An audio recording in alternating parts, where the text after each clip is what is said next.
All right, so welcome everybody. My name is Kerk, Senior Personnel with CI Campus. I'm also an Assistant Professor of Media and Communication at Texas Tech University. It is my distinct pleasure today to introduce a speaker for this CI Campus webinar. Today with us is Dr. Cassandra Hayes. Cassie she just literally defended her dissertation about a couple of weeks ago, and she's receiving her PhD in Media and Communication from Texas Tech University by the end of this semester. Currently, Cassie holds an MFA in Creative Writing from the University of Central Arkansas, and she studies Cyberinfrastructure actively, and her research centers on communication surrounding institutions, infrastructure, and empowerment, with a focus on supporting communities. And today, she is going to give a talk entitled "The Data Revolution is Now: How Communication Contributes to Cyber Infrastructure Organizing." And with that, I will now turn your attention to Cassie, and please join me in welcoming Cassie for a wonderful talk. All right, hey. Cassie, take it away. Thanks, Dr. Key. Okay, so I'm going to share my screen for you guys. All right, so let me get the little Zoom thing out of the way. So hi all, I'm Cassandra Hayes, and thank you so much for letting me talk about my nerdy project here today, entitled "The Data Revolution is Now: How Communication Contributes to Cyber Infrastructure Organizing." So what is cyber infrastructure, or CI? Advanced CI, so as I focus on it in this study, is the network of supercomputers and professionals in the United States dedicated to enabling the use of big data for research. And the story of CI can be described as originating with various experiments in grid computing, connecting computers to allow for more access and capabilities. 1985 marked a key turning point in this system with the establishment of the internet, on which advanced CI relies, and the NSF Centers program, which established original supercomputing centers across the United States. The organizing of a blue panel report called the Atkins Report in 2003 first launched the specific concept of CI, which has become further immersed in the NSF vision and STEM initiatives in the US in the years since. And although CI involves a variety of these fancy large-scale technologies, a central layer of the system includes the humans who support, develop, and maintain it, what Lee et al. Described as the human infrastructure of CI. And without this human layer that comes together to support the system, the technical capabilities of CI would not function and would not be accessible to the researchers who need CI to do their work. So with this study, I wanted to focus on this human layer. Specifically, I aim to ensure CI sustainability through examining the different communicative practices that bring the supporting community together. And why is this important? Examining the human organizing of infrastructures such as CI. Well, CI specifically faces some community growth challenges at the moment, such as an aging workforce and difficulty recruiting new workers to this field. This is important to knowledge development and innovation, and therefore economic development in the US, since CI forms this hidden layer enabling groundbreaking scientific discoveries, such as the COVID vaccine, climate change simulations, and visualizations that help predict weather events. And further, all that cool necessary stuff doesn't happen without communication, which undergirds this entire system of infrastructures. Communication is central to how infrastructures work, as well as perpetuating ideologies that influence their development. And finally, examining infrastructures, especially their human dimension, can save or cost lives. So one example of that is the Texas power grid failure during a winter storm in February 2021. During that infrastructure failure, 10 million people lost power for several days, causing $130 billion in economic losses in the state and over 200 deaths. Meanwhile, in the response, the dysfunction of ERCOT, which is the organization responsible for the Texas grid, was on full display. We have to give attention to the organizational communication dimension of infrastructures, a key element in the functioning and sustainability of these critical systems. And you don't have to trust me on how important infrastructures are right now. Instead, trust President Biden, who said in his recent State of the Union address that we're now talking about an infrastructure decade.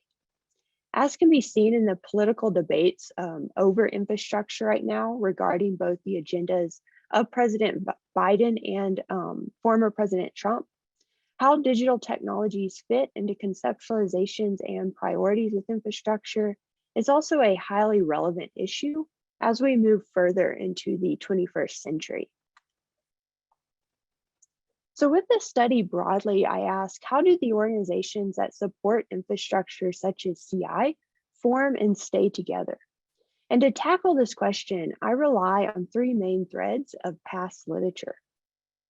First, the CI community is a self-organizing community.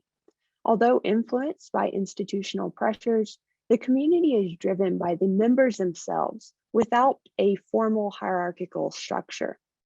Contractors stated that self-organizing systems theory involves seeking to explain the emergence of pattern behavior in systems that are initially in a state of disorganization. Self-organizing can be visualized perhaps best with non-human examples. So think of bees swarming together or a herd of cattle grouped together in a pasture. Self-organizing occurs when, for one reason or another, people decide to come together on their own. Secondly, I pull from past work on mythic criticism and the importance of stories to organizing. Myths, specifically as defined by rhetorical scholar Rowland, involve larger-than-life tales of heroic origins and sacred quests, justifying present action through the conjuring of narratives set in a distant fantasy past. Further, these narratives play a key role in identity, offering the reasons for a culture being distinct and established in the first place. So myths, as I examine them here, really can best be thought of as creation stories, like this Iroquois creation story depicted here. Finally, I use diffusion of innovations literature to further examine the development and spread of the infrastructure system of CI. Diffusion guru Rogers defined diffusion as the process in which an innovation or a new idea, behavior, technology is communicated through certain channels over time among the members of a social system. Importantly, diffusion scholarship encompasses development of innovations as well as their spread, as the two processes are blurred. And diffusion scholarship can include dissemination efforts as well, so the active push of an innovation using these diffusion principles. From those three threads of past literature, I formed three specific research questions for this project. First, what communicative mechanisms are at work within the CI community that drive its distinctive self-organizing process? Second, how do infrastructure myths shape the CI community in ways that rhetorically perpetuate a technocratic version of American identity? And finally, what communication strategies could aid in the sustainable dissemination of CI in the future? And to tackle these questions, I took a multi-methods approach to ensure I captured all these angles of CI and its organizing process. Specifically, I carried out a rhetorical analysis and qualitative interviews, a multi-methods approach influenced by what's called rhetorical fieldwork in our field. This approach was essential to my project. Without a rhetorical focus, I would miss the implications of the foundational myth that arguments for CI rely upon. Without qualitative interviews, I would have missed how communication works in this community actually in practice, and the perceptions of CI professionals that give CI organizing its meaning. So specifically for the rhetorical analysis, I analyzed 31 NSF associated reports on CI and CI-like precursor initiatives, as well as NSF budget requests to Congress from 2002 to 2022. And I analyzed those budget requests because CI, due to its large scale and this ambitious nature, requires federal funding in the form of grants to operate. And I didn't go into these artifacts specifically looking for myth, but as I went through these documents, I started noticing repeated reliance on mythic elements to argue for CI.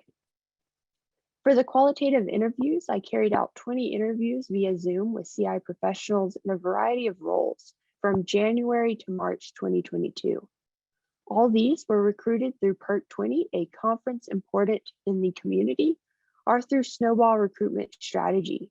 In addition, I analyzed 20 transcripts previously conducted for another project from 2016 to 2019, but which also had insight into the community. And I included these interviews as well, mainly to make sure COVID's impacts weren't skewing my findings. Finally, I took a grounded theory approach to the analysis of these, which means I basically went in letting the data kind of speak for itself as I developed themes that pointed to theoretical and larger concepts.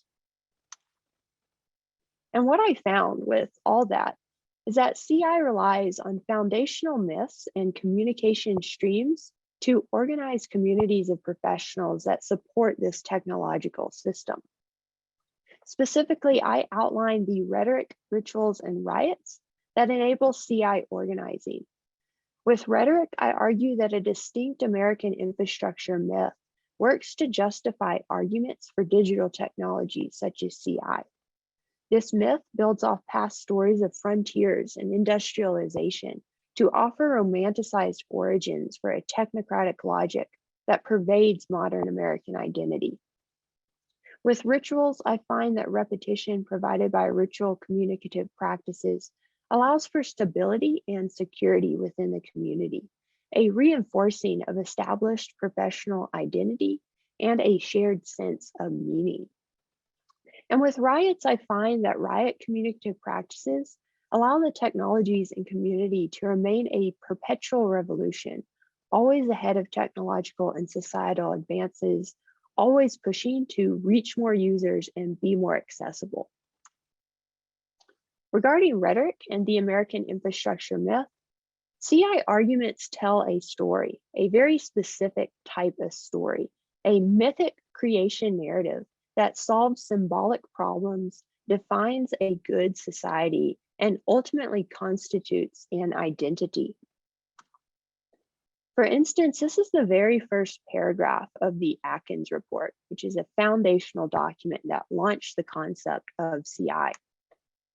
Stories are defined by characters, a setting, and action, usually centered around seeking solutions to problems. The characters in the infrastructure myths that CI relies upon include scientists and engineers that gift humanity the means of modernity. As you can see here, the Atkins Report sets the stage for this narrative as computational technology advances enable a revolution that increasingly undergirds our modern world. Further, mythic hero characters aren't everyday people. Rather, they're near deities with spectacular superhuman powers. With the infrastructure myths of CI rhetoric, scientists and engineers are able to foresee the future, making predictions about what technologies humanity will need in the years to come. And here the Atkins Report mentions this extraordinary promise and further transformation that's going to come. Finally, these heroic characters are also technocratic in spirit. And technocratic, as I use it here, refers to the idea that experts should lead society, which places a sacred responsibility on those technocratic experts to act in socially beneficial ways.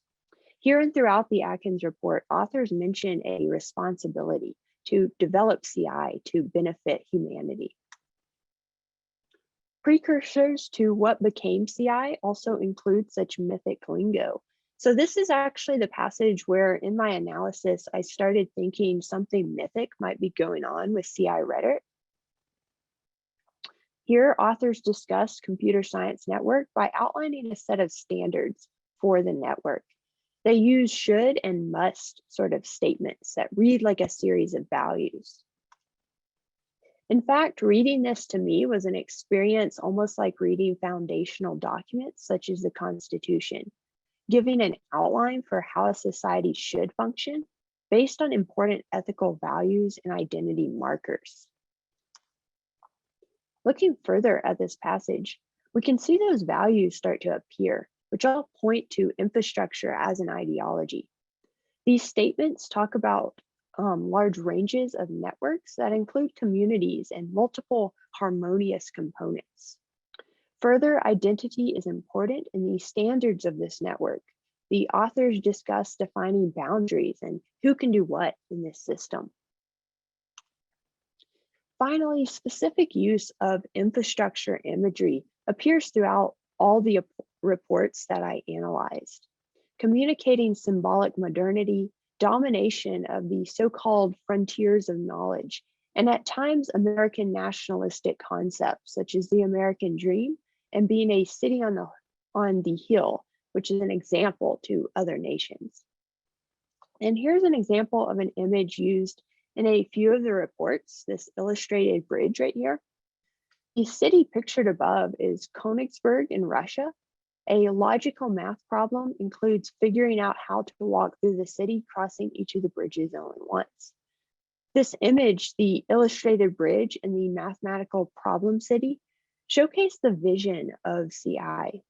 CI undergirds and supports modern solutions to help people get intellectually where they need to be. So rhetoric forms the foundation of CI organizing, as the myths of infrastructure and CI rhetoric give the community a sense of identity and purpose.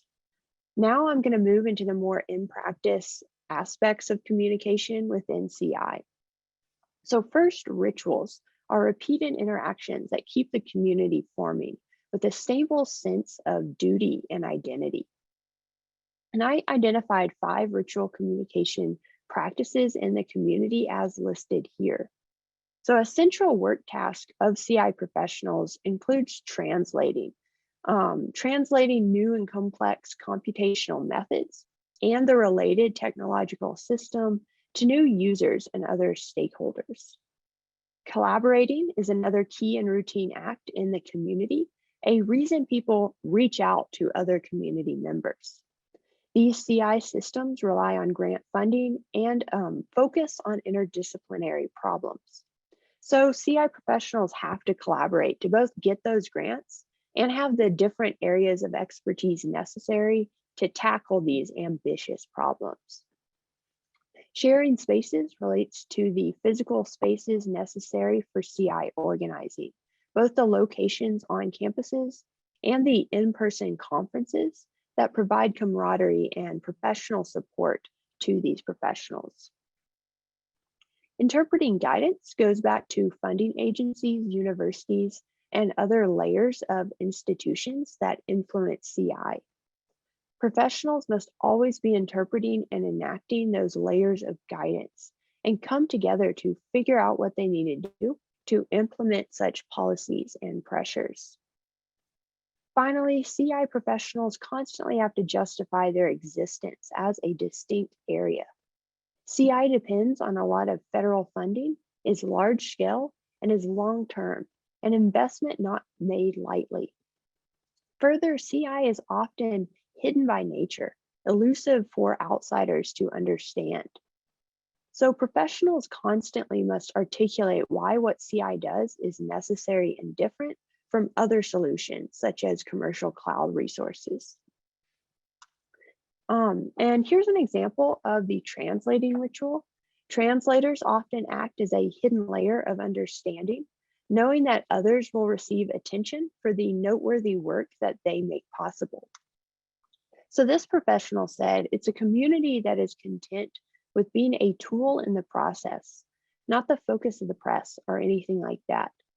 No one gets a Nobel Prize for setting up cyber infrastructure, but every Nobel researcher is using that cyber infrastructure. And this person goes on to say, it's a community that's okay with that. Further, here's an example of the importance of sharing spaces, physical and material spaces. This professional mused on the ephemeral danger of digital technologies. So this person said there's a real danger in things becoming more and more ephemeral. What's an archaeologist going to find? We find stuff from thousands of years ago. What are they going to find from this year? And I really love this quote because I feel like it gets at not only the sharing spaces ritual, but also the fact that CI is this ideology and its vision focuses on culture and cultural impact, the definition of an identity, as well as just enabling research. In addition to those rituals, another more in-practice stream of communication included Riot Communication practices. Importantly, these are not destructive, despite the term riot.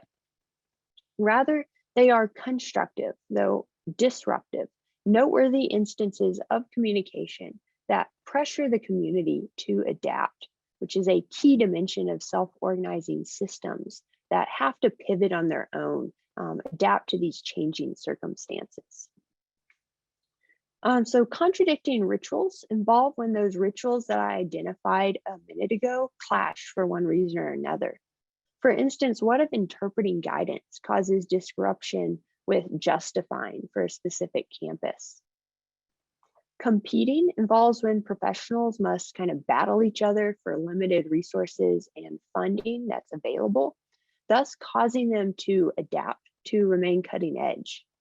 Many professionals mentioned co-opetition as a defining part of the community, in which collaborators often also compete with each other. And in fact, when competitors even sometimes help with each other's competing projects. Evangelizing involves outreach, trying to get new members of the community and kind of immerse them in this CI worldview. Questioning happens at points of failure within the community. So criticisms or limits, such as technical limits and capabilities, or social criticisms about who is welcomed in the community, can cause professionals to question their beliefs and adapt. And finally, listening is a key communicative act in which professionals show receptivity to absorb changes in circumstances and user needs. And here a professional brought up another angle of competing. So not only among the professionals themselves as individuals, but also among institutions and even states. So this person tied the developments of CI adaptations within the community to presidential administrations, stating administrations choose things to emphasize that they think the US economy might be uniquely competitive for. And another professional gave the metaphor of Uber drivers and cars to explain listening to user needs and adapting. So this professional described picking up these different sizes of data and saying, we built a car, but now people want it to be a bus. So we had to make it to a van.